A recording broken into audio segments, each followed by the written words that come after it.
from that side. Just, I think over 1,000 years of, I hate to use the word worship, we should not be using the word worship. Adoration, perhaps, would be a better terminology to use. You have an adoration for something. Because to worship something makes someone a slave, makes them subservient, and makes people slavery. That's what it is, isn't it? God tells you to do something, so you do it. Isn't that control? And I thought the idea of evolution was that we were meant to be coming away to be free spirits and be much more away from control. Clearly that's not the case in a modern world. But when we see up here, I like the simplicity of it. I love the fact that these pews are original and basic pews. I love the fact that it's not full of gold and jewels and wonderful things. I love the fact it's got real meaningful artwork, like the Forgotten Forest. Yeah, everything's here for a reason.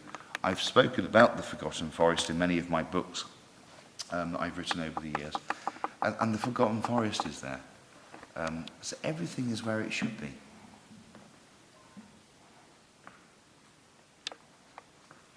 And there's only a few modern paintings and pictures, you know, when we see them. Isn't it wonderful? How do we see the Forgotten Forest and what's actually in it? There's so much there, so much enshrined within. One thing that Janice mentioned to me earlier on, we won't go back there now, but there's a lot of honeycombs in here as well. We know that honey is a natural antibiotic and it's a source of life that can give and take life, depending on how it's mixed and used, really. So there's a lot of honeycombs in here as well. So for 1083, that's quite amazing.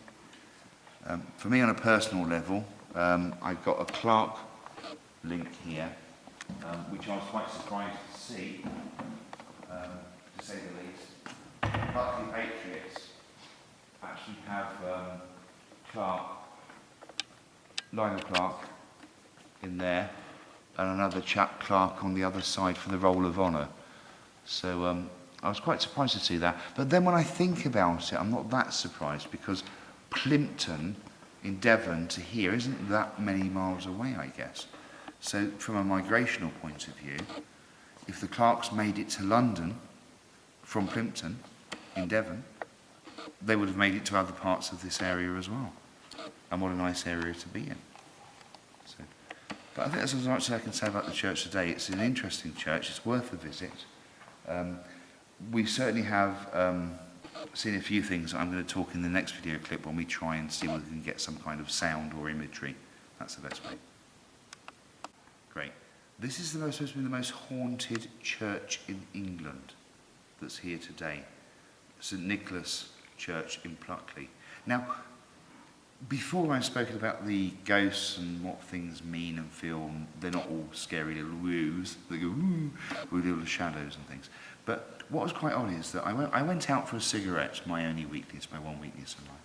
And I went out for a cigarette, and the guys were in here. I saw Kerry come out, but they claimed to have seen a woman and a dog come in, very briefly, and leave, that looked quite normal. But I'd been outside and I did not see her. So where did the woman and dog miraculously disappear to? We also had another couple of people coming. We've seen a woman come in with two children that oddly just literally came into the church, went over to the children's section there and then left again. No, they're probably just villagers that are just concerned as to what we're doing in the church for this length of time. But I can explain most of that, but I certainly can't explain the fact that I couldn't see a woman and a dog leaving the church. So that's quite interesting. So as we just go around, I mean, I don't know, I like the place for its simplicity, but I just, let's see whether we can get anyone here that wants to say something. I certainly get a sense of calmness about the place. No, you can say that's all in your mind, but I certainly do get a sense of calmness about it. And if we just head up towards the high altar here. One thing that Simon pointed out, which is quite valid, I think it was Simon that pointed it out, was the fact that there is no central aisle. Central aisles are quite Central aisles are quite a sort of modern. It was actually Janice, I think, that mentioned that. Sorry, not Simon. But central aisles are quite a modern concept. You can see the central part of the church is actually tied up with wonderful basic pews, and then you've got two side aisles. That's it. You know, they're quite basic. They're brick flooring, which is quite interesting. So, I've had a few experiences here today, but nothing that we can actually write home about to say, well, is it really the most haunted church? Is there someone here that wants to say something to us? Just let us know you're here. Some kind of sign or symbol or...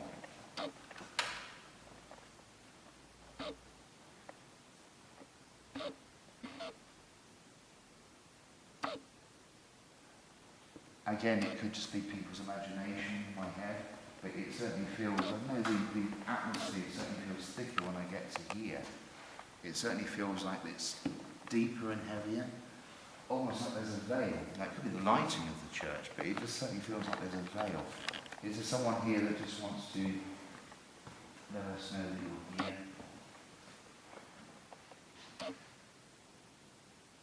Give us some kind of sign. Or speak with us.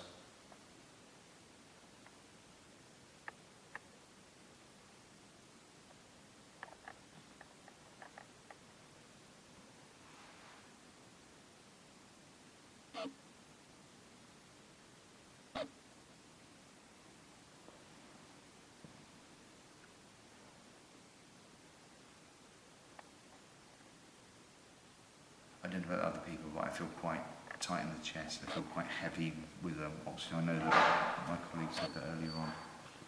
Okay. Hello there.